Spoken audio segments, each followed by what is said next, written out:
হচ্ছে এইটা হচ্ছে বিএনপির রাজনীতি। অথচ আপনারা দেখেন যে তারা রাষ্ট্র নিয়ে কোনো চিন্তা ভাবনা নাই। আজকে তারেক রহমান ঢাকা মেডিকেল গিয়ে বলে 2 দিন আগে যে আমার মাথায় উনি আছেন, আমার মাথায় স্বাস্থ্য নাই।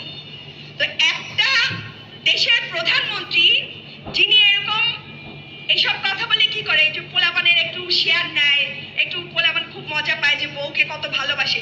বাট এই যে আপনি আপনার স্ত্রীকে ভালোবাসেন, সেই ভালোবাসায় যদি আমার দেশের 1-2টা খুন কমে যেত তাহলে আমি আপনাকে অ্যাপ্রিশিয়েট করতে পারতাম, তাই না? তো খুন কমে গেলে বিএনপি রাজনীতি করতে পারবো না। সেই পিয়ারে যদি আমার একটা দেশের একটা ধর্ষণ কমে যেত তাইলে আমি আপনাকে অ্যাপ্রিশিয়েট করতে পারতাম। দর্শন কমে গেলে বিএনপির সন্তানগুলোকে নারী ছেড়ে থাকতে হইব। সন্তানকে নিয়ে তাতে আমার রাষ্ট্রের কোনো উপকার হয় না। রাষ্ট্রের উপকার কি করবো, এটা দরকার নাই। হয় না, এগুলো শুধু ওই লাইক কমেন্ট বাড়ায়। তো লাইক কমেন্ট বাড়ায় দেশ চালানো যায় না। সংবিধানকে ছুঁড়ে ফেলে দিতে হবে।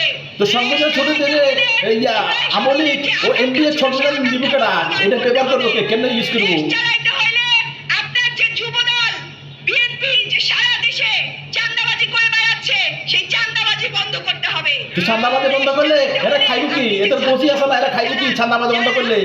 মেয়েদেরকে ডিস্টার্ব করে, যারা অনলাইনে মেয়েদেরকে হ্যারাস করে, সেই সব হ্যারাসমেন্ট বন্ধ করতে হবে। তো অন্যান্য হাইস্কুল নারীর যদি অন্যায় হাইস্কুল বন্ধ করলে তো এরা নারী ছাড়া চলবো কেন? আমরা সরকারে যাইতে চাই না। আমরা আপনি আসার পরে আপনি সরকারে যাতে চান না চান এটা কোনো একটা ব্যাপার নয়। এরা এটা ছাড়া চলতে পারবে না। এরা সন্ত্রাস নিয়ে খুনি হাসিনার যত অবৈধ কাম আছে সম্পূর্ণ নিয়ে তারা চলবে, দেশ চালাবে। কোনো জায়গায় ছাত্রদল বিএনপি চাঁদাবাজি বন্ধ করতে পারেন নাই। পাইতে ন জীবনে পাইতে না, এরা আজীবন ধরে করিয়েছে এটা। বন্ধ করতে পারেন নাই। আপনি কত ভালো আছেন স্ত্রীকে নিয়ে, সন্তানকে নিয়ে, তাতে আমার রাষ্ট্রের কোনো উপকার হয় না। তাতে আমার তারেকের স্ত্রী নিয়ে ভালো আছে, এই তো তার সুখী। বাংলাদেশের তো সুখী দরকার, বাংলাদেশের কিছু দরকার। হ্যাঁ, লাইক কমেন্ট বাড়ায় দেশ চালানো যায় না।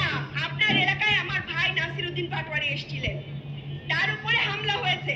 নাসিরউদ্দিন পাটোয়ারি কাউকে ভয় পায় না। সে সত্য কথা ইয়েলা তার হামলা হয়েছে, এই সত্য কথা বলবো কিলে। এখন